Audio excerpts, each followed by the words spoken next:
Bob was born in 1951, and Bill was born in 1953. So we had our family of 3 kids, along with Vern being there part of the time. Then, of course, I stayed home most of the time with the kids when they were smaller. I had my beauty shop.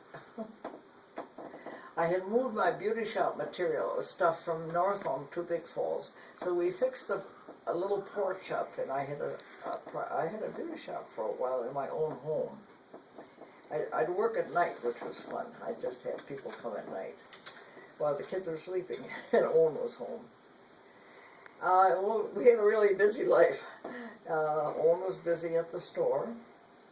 At that time, our town was, things were happening in our town.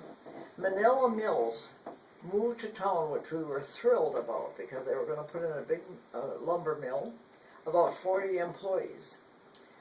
And we had very few places to live in that town. I mean, for rental, there just weren't any rentals. In fact, we didn't even have sewer. People that built their homes had to have their own cesspools and so forth. So we had the big building empty. Well, it was used upstairs. Our building upstairs was the community building. We'd have dances up there. They'd have dances up there. He had roller skating. The kids practiced basketball up there. But they had a wood stove that only had wood heat up there, and we had a huge wood stove up there. I think it was maybe 6 foot long. I don't know, it was huge. I can remember. Very dangerous, but that's what heated the upstairs. And I kept looking at that place, and we weren't getting much income from it. And I kept saying, this is kind of silly. There's no place to live. We should build some apartments up here.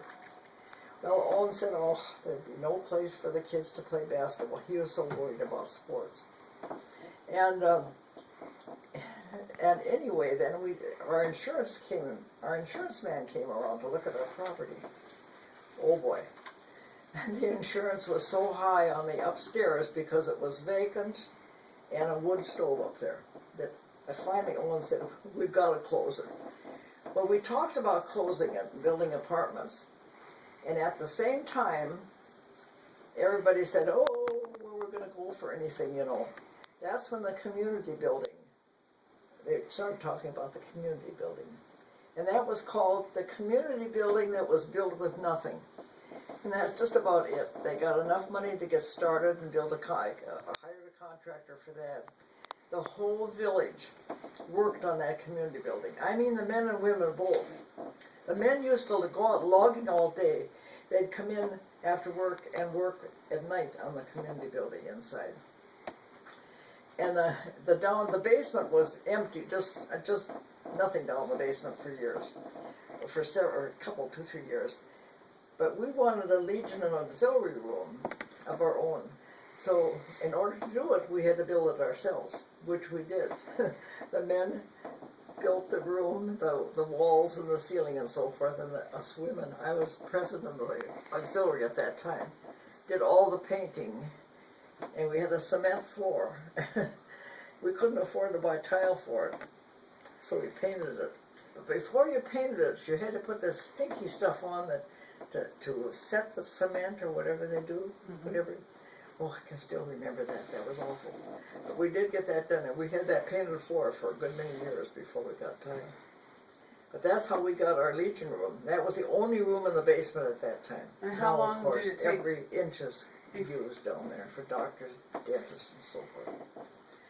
Well, then at the same time that was being built,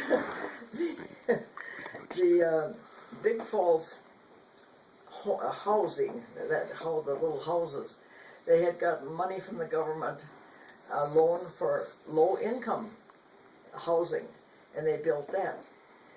Now this building that I'm living in was for senior citizens only for a long time.